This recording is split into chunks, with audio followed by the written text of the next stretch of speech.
So,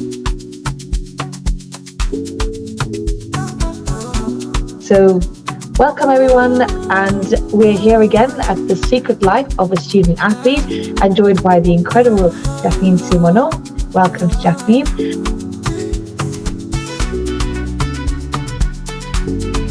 It's a great time to sort of like loop in the fact that you were also on the Athletes Commission. And so I kind of wonder how you have kind of like maneuvered into a much more, I guess like a people-focused space of sport, which I think is a really cool place to sort of like be moving into, as alongside as well your incredible future medical career. Why did you kind of go in that direction? Is it to kind of like stay involved as well and keep pursuing that side of it? Definitely. I mean, multiple motivations. One is to definitely still stay involved within the sporting movement. But two, I've come to realize, maybe 10, 15 years ago, when I initially got into athlete representation on a provincial level and then national level, how important it is sometimes to have athlete voices on the decision-making table when it comes to a national level in the past, where decisions were being made on what Olympic team trials would look like, but it'd be comprised of a board of directors and more than half of them didn't do the sport. And if some of them would be decades and decades ago, it wasn't up to date with the newest sport that has evolved so much over time. So just keeping the athlete's perspective in mind, I think, is really helpful. And having people who are open to that perspective as well is really is nice as well. So now my role on the Canadian Olympic Committee's Athletes Commission, that's to simply just make sure the athlete's voice is heard at the table. Yeah. But what's really neat is that it's also a learning opportunity for me too. And for any of you who's out there who's listening, this is a fabulous opportunity for you to build connections, to go out there and see if there's anything that you like in the world. If you're kind of unsure of what your next path is to be, I considered at one point pursuing law after this, pursuing an MBA, just because I have so many different interests sometimes in life and different things I've been exposed to. In the Canadian Olympic Committee's Athletes Commission, I'm on the finance committee. So I'm amazing with some of the top finance people within Canada. I was at one point on the legal commission in terms of athlete contracts, approving athletes and safe sport. So that whole legal aspect side really interests me as well. So it's really neat to see all the different realms and possibilities that are out there and that are also connected to sport too.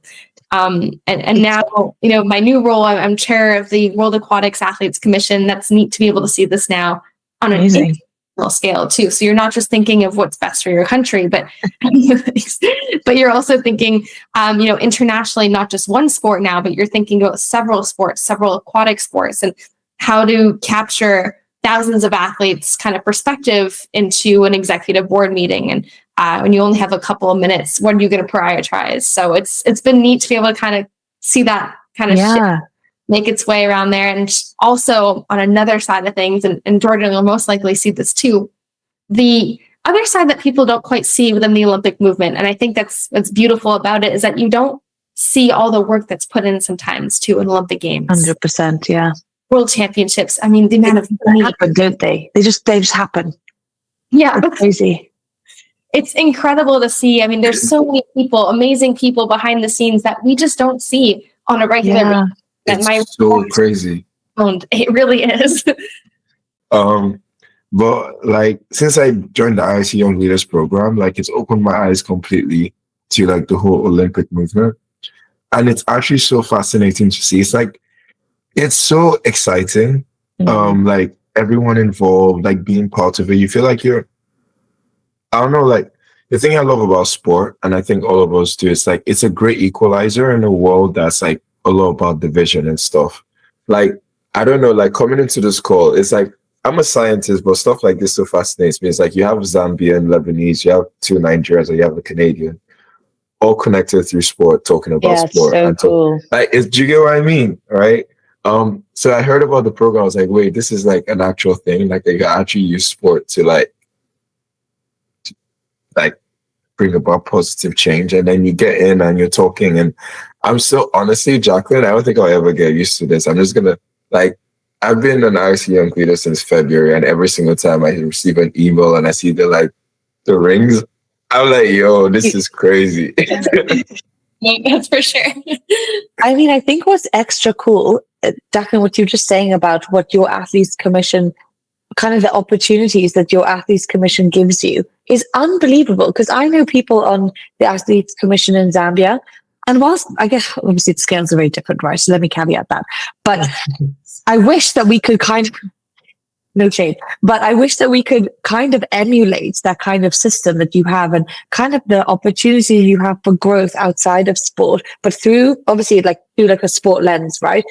So similar, Jordan and I met through running for student, what should we run for? Student union. Students union elections, right? And that's a really similar kind of experience. And when I did do that experience, it felt like a mini training year where I learned so much about finance, so much about management, so much about project stuff, right? And it's fascinating to hear that you had that experience through sport and how much other athletes could learn, or if only every athlete could have that opportunity, right? But it's incredible the sort of back training that you get, and really I can imagine can set you up for such a nice career after, and kind of allow you to kind of experience different things. And I wonder how we make that a thing. I'm trying to think about where I've come from and how I could be hey guys, have you thought about letting them sit on some boards? No, but it's actually interesting, and I think Jacqueline, it's kind of a question, and it'll be cool to hear your take on this. When you're younger, at least what we heard, I don't know what you heard in Canada, but what we heard in Nigeria is okay, you play football, okay, what happens after you're this age, or what's going to happen? But I also realize now there's actually so many avenues that you can use sports for, beyond being an athlete. It's a lot.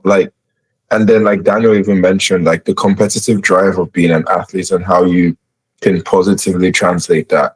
It's actually nice how you've spoken about it, because how people usually speak as an athlete competing at a high level is a bit more, don't want to use the word aggressive, but it's a bit more you gotta be you gotta go for it, and then there's this kind of aggressive language, and you're a bit more you're not the thing is you're it's focused but relaxed, trust yourself, trust the process, but just keep grinding. It's just so refreshing. As literally I'm sat here wow, I wish that I'd heard this 15 years ago. This could have changed my life if I'd heard this podcast.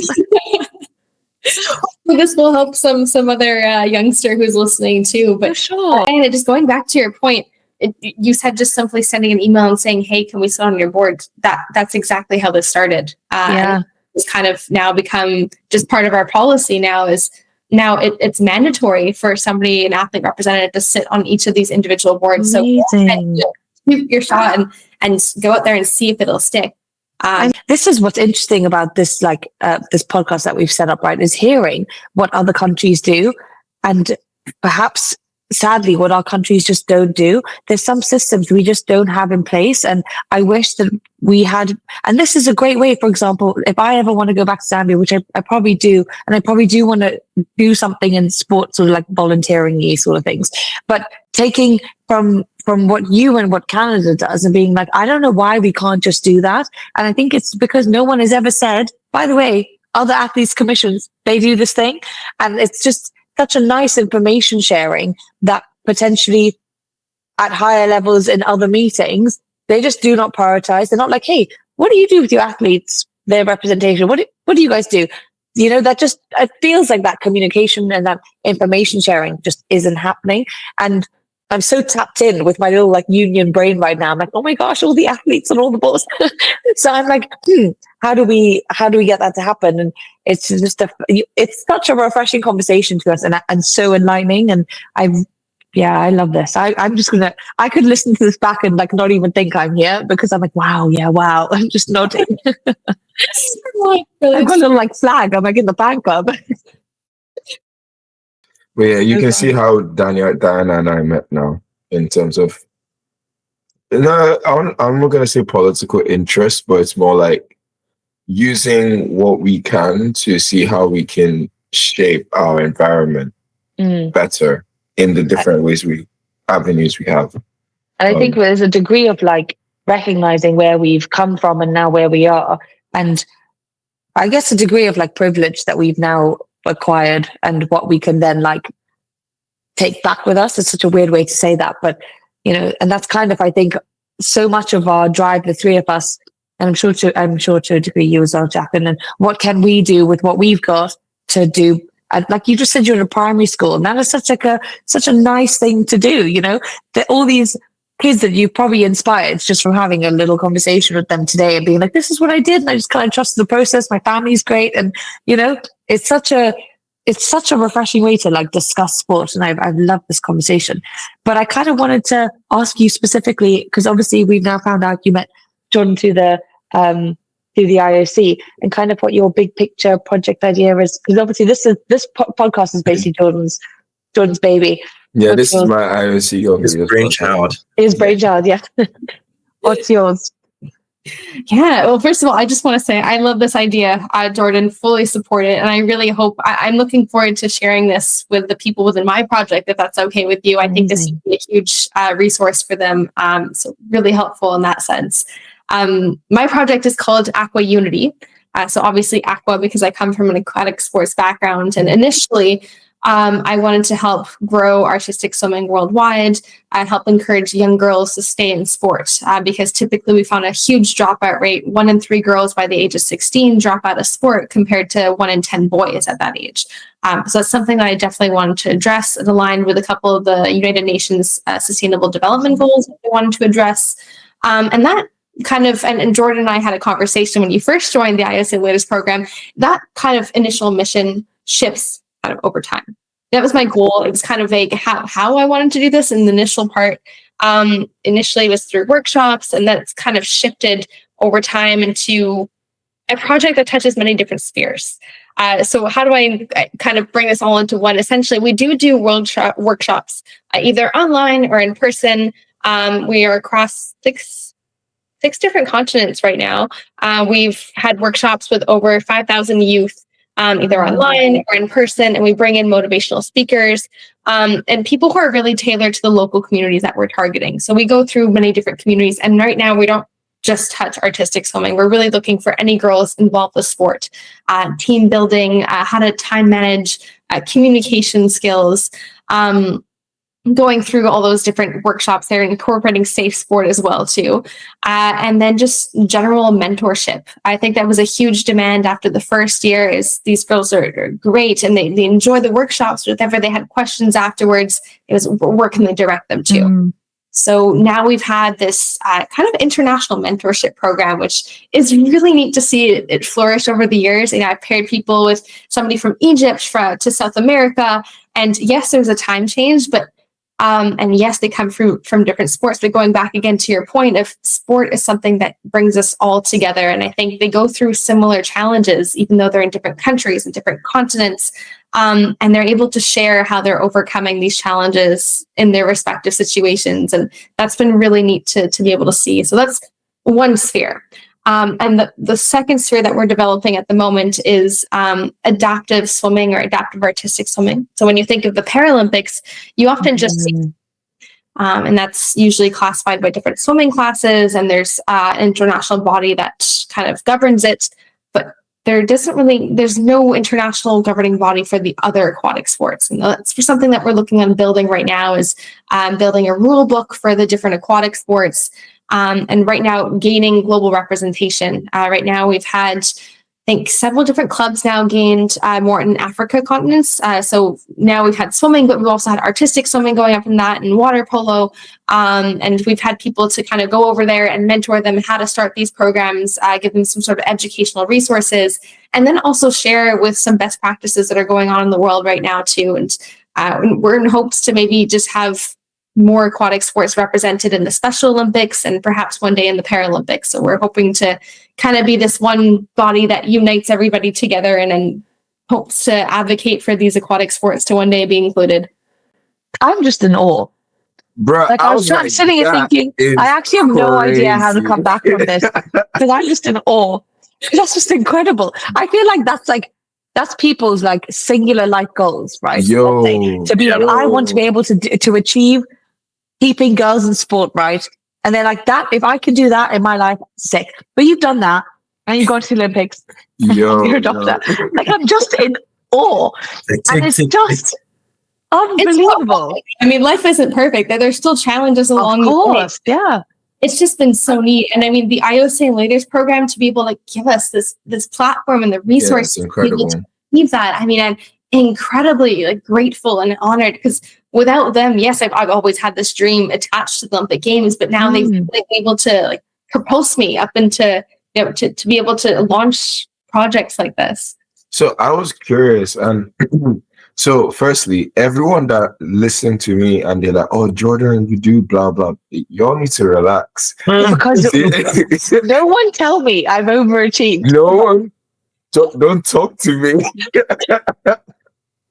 Because no, but for real, it's incredible. Like, as a project, who wants to do that work, and I think, coming from a background where, so you were saying about the statistics about girls leaving sport, is that like a global statistic?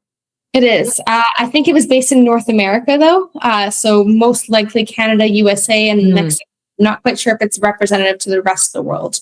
But I can imagine those numbers are extrapolated into Africa, right? If not even worse. I would think it'd be worse in Africa. Because a lady I know sits on the gender commission, gender equality commission in Zambia.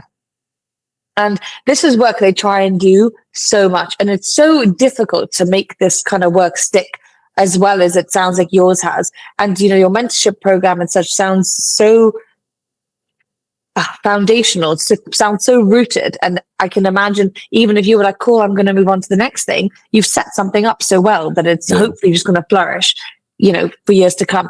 But that kind of sort of the gender equality factor across the world seems so difficult to pursue, especially in, in countries perhaps where the culture isn't so much to keep women in sport, to keep girls in school, to, kind of that safety element of it sometimes is missing as well. And whilst people, like this woman I know, whilst people try, sometimes the uptake is so hard. So it's incredible how much progress you've made and how much you've been able to sort of distill into these communities. I will take notes and pass them on because it sounds amazing. It's audible. It's great to see people who are actively involved in that space too. I mean, obviously the goal is to make it sustainable in itself within the project, but it's the goal doesn't stop there. I mean, right now we touched different continents, but we haven't reached all the communities that we've been willing to reach. So we're really hoping that I'm happy to link you, because I know that my person that I know is so involved in this, and I think she'd love something that's, because we don't really do swimming's not really a thing in Zambia. It is, obviously we have a big swimming union, and we send people to the Olympics. They're probably the athletes that we're able to send the most is the swimmers, because they have an incredible sort of pipeline into the Olympics. But outside of traditional swimming, we don't really have. We don't do water polo. We don't do artistic swimming. That kind of thing doesn't really happen. So happy to, if you want, obviously. There's no pressure. Absolutely. It'd be cool to link you. Yeah. There you go. Forming connections, TSL. I'm just thinking, in Zambia, it's such a honestly, and it's such a nice little connection that could be. And they're trying so hard, but perhaps they're just missing. I'm not sure what they're missing. Something is just not really So I was gonna say something, but I was gonna say one thing, and Diana started talking and gave me another idea. But I was just it's kind of to say why the IOC Young Leaders program is actually really cool. Because, and Diana and I kind of spoke about this a little bit, it takes people who already have a passion to want to do something for their community, and it gives them a platform to do it on a global level. And it's honestly it's actually very inspirational, because I feel like a lot of people don't realize, it made me realize that the tool we have as people who love sports is more than just doing the sport. Now, Jacqueline, you're literally beyond the 5,000 people you've inspired. That's another generation down. That's another generation down. In 20 years, potentially, hopefully all of it is consistent. You've literally impacted over hundreds of thousands of people from that, globally, so that's the thing, like I realized, and I think I really loved when I learned about like the whole principle of like Olympism 365 is that, and I feel like I always had this with when I play football. It's like there's something beyond just doing the sport. Like there's something beyond that. But like if you don't do the sport, they're like, oh, you're just playing around. And I think that's what a lot of people don't get when they're dealing with like student athletes, because they're like, oh, it's not going to help you focus on your books but there's that element of the sport that is like intangible, and you can see how like that translates in what you've been able to like accomplish so far with the project, which is inspirational. And we speak about how important it is to have a system that keeps these student athletes in sports and in their studies and gives them like a structure to show them how possible it is. And also not just that, also show them that it can also happen in a structured, systematic way that keeps these like athletes from like doing both. Because oftentimes people would be beyond like other reasons like resources would drop sports because the traditional route is going into academics, getting your master's, getting your PhD. And it's because of a lack of knowledge, just knowing that it's actually possible with all of you here, that you can actually perform at the highest level, as well as also study at the very highest level as well. And I think what you're doing is really important to that, because that's, as Jordan has said, that's 5,000, 10,000, 15,000 people that now know it's possible and would then share it on, would then kind of share this knowledge that will empower people to just pursue things. Because the least you can do is try, right? And like try and get to that level and just see what happens. Absolutely. And going into, your point on systems, supporting that, there's numerous studies, at least in North America, that show that people who do sport, women in particular, women who do sport end up being leaders in business and in large corporations. This has been proven now. I know we've had studies that show this. So why don't we have these systems that are already in place that encourage young individuals to stay in sport because of these transferable skills? And despite this project and despite Aqua Unity having its roots in Canada, unfortunately, with the news this week, McGill University, which is one of Canada's main universities, and there's multiple, unfortunately just dropped 25 university sports. Oh, no. Despite, It's a funding issue. It is a funding issue.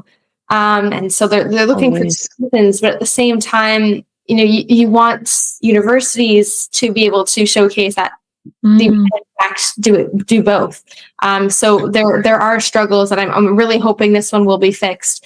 But I think, again, just reinforcing back to that point, going back to people who do sports, women who do sports end up being leaders. Why not invest in that as tomorrow's future?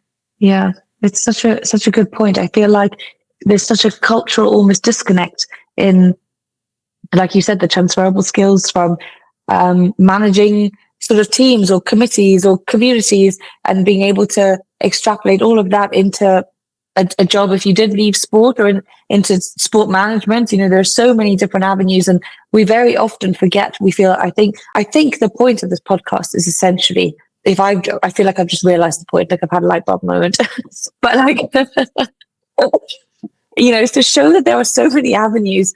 And perhaps when we went into sport, we thought that I just have to commit to that, or I went into academia, I kind of had to commit to that. That's kind of, if I'm being honest, what happened to me in the end. I kind of thought, right, the sport thing, got to pack it in. You just got to go for the academia. I told you I should have listened to this podcast. Like, it's 15 years too late for it, though. Never too late. No, and I think I'm very lucky with mine, in that you only get better as you get older. So I'm very lucky I can always kind of go back. Perhaps it's taken the pressure off me having to have to do it now, if that makes sense. I always think, I can go back. So I'm very lucky in that way. I don't feel like that's true for every sport.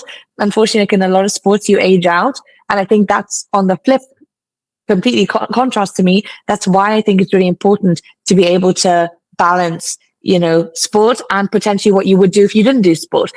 Obviously, with me, I'm in a different position. I can always go back to the sport, but that's a point I'd love to drive home, is to be able to allow you to balance both, because you never know. And sport is such an unpredictable game for so many of us. My last big competition, I fell off, got injured, and that's pretty much what took me out. So injuries get in the way, or like you said, funding is such a big part of the barrier to sport anyway.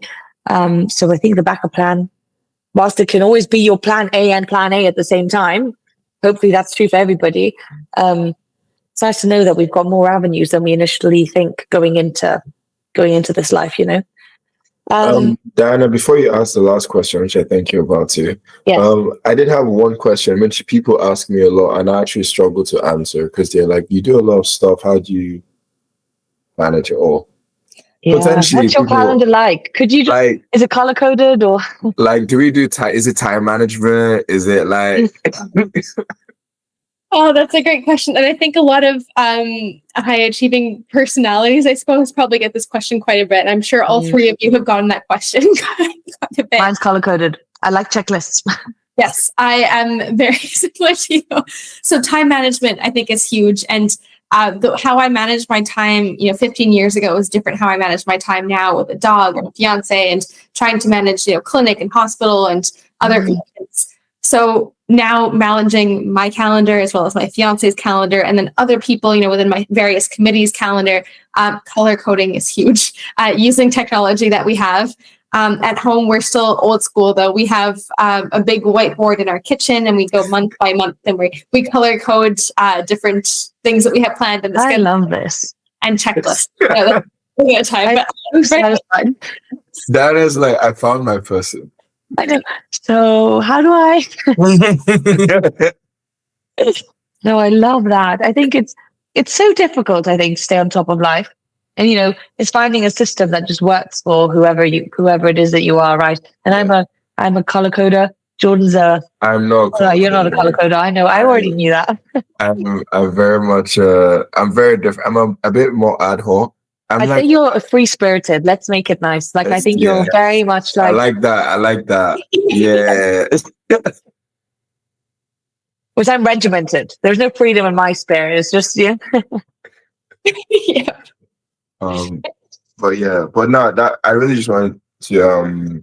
I think that will help someone out there. Yeah, of course. Because I feel like what I learned from listening to you is like, because for me, I feel like because people ask me a lot, there's always a degree to which I feel like I need to limit myself. And you were saying something when you're talking, like there's so much opportunities out there. And that's kind of like why I live life the way I live life. It's kind of, I want to make sure, you said YOLO, like you only live once. And at the back of my head, I do have that thought that, I'm going to one day not be here. And I feel like, God has, faith is a big thing for me, but like God has graced me with the opportunity to do these things. And I just want to make sure that I do use all the opportunities I've got to, make the world a better place. Not to be cliche, but generally it really is. No, but that is what both of you are doing. I think, let's be completely realistic. Mine is blown today, but I think it's not even. No one should be reductive and say you aren't changing the world to some degree in someone's life. But I don't actually have that many words, which is quite rare for me. I'm a chatterbox, but it's. I would hate for anyone to be reductive about how big an impact it is possible to make with the platforms you guys have occupied, and sort of using your experiences and all the things that you enjoy about sport and about life, and trying to make it the same for other people. Don't ever reduce that, Jordan. You are changing the world. Absolutely. Thanks. Cool. All right, Diana has the final question. I feel like I don't want to end low key. I know, this is really, really cool. If you were to take a step back in time, what advice do you think you would give your younger self way back when? That's a great question. Jordan, you mentioned a lot, trust the process. I think that's really important. Trusting the work that you're putting in every single day, reminding yourself of why you're doing what you're doing. Mm-hmm. Those are truly important and they're key. But at the same time, if there's one piece of advice, and I think it'll just come down to this, if something happens in the present moment that you don't think you'll remember 5 years from now, stop stressing over it. Stop wasting time. Stop trying to wrap your head over it. I think in the past, I'd stress a lot about the little things in life. Making a mistake here. And honestly, frankly, 5 years later, don't even remember it. Yeah. So, I always ask myself this question, and, will this matter 5 years from now? If it's a yes, then maybe I'll give myself a couple of minutes to dwell over it. But if it's a no, time to move on, focus on what the task is at hand. I think that's a strength in itself, knowing what you need to put your energy into and knowing what you can let go of, even if it does bother you a little bit. It is a strength to be able to distinguish between the not sweating the small stuff, I think. And that's a beautiful way to end. Thank you so much for your time. And it's been incredible. It was great. Like, thank you so much, Jacqueline. So much for having me on, truly. And I really hope that you'll be open to sharing your podcast with me. Oh, yeah, 100%. Aqua Unity, they'll be thrilled, especially everybody who's involved in the mentorship program. I think they'd love this podcast because a lot of them now are hoping to achieve great things in sport, but also outside of sport, like all three of them. Whoa. You can do it. Nice. It's incredible. Thank you so much for your time. Yeah, thank you. Really I just could lie in bed and be like, wow, where do I go? What can I do now? They're like a 6-month PhD I can get because I'm like, I might just sign up for one now. No, that's so funny. But yeah, and I don't know what else. Daniel, do you have any other? Oh no, I think it's been so informative and so enjoyable, and I think you're like the 8th or 9th wonder of the world. So it's been a pleasure meeting you and listening to you. Oh, that's really sweet. Well, it really was a pleasure getting to know the three of you. I wish you the best of luck in your studies and sport. And Diana, I hope to see you one day go back to equestrian and maybe see you one day. Lovely. No pressure though. Whatever makes you happy. But it'd be lovely to see all three of you. And that would make me happy. That needs to happen. But yeah, life has to get on board. Well, Diana, you see how it goes. You can't actually quit sport because I kind of dragged you back in. I know. She was like leaving, and I was like, I don't think I'll ever quit. I think I'll go into sort of like the stuff that my mom does. I don't think I'll ever. Diana's gonna be going to politics. I've said this a long time ago. She's definitely gonna do Minister of Sports or something like that. Or something like that. She's gonna see that. Yeah, she's gonna do it.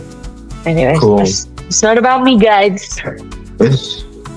Anyway, thank you so much, Jacqueline. It was great to meet you. Amazing. Thank you, Jacqueline. Thank you. Oh, thank you all.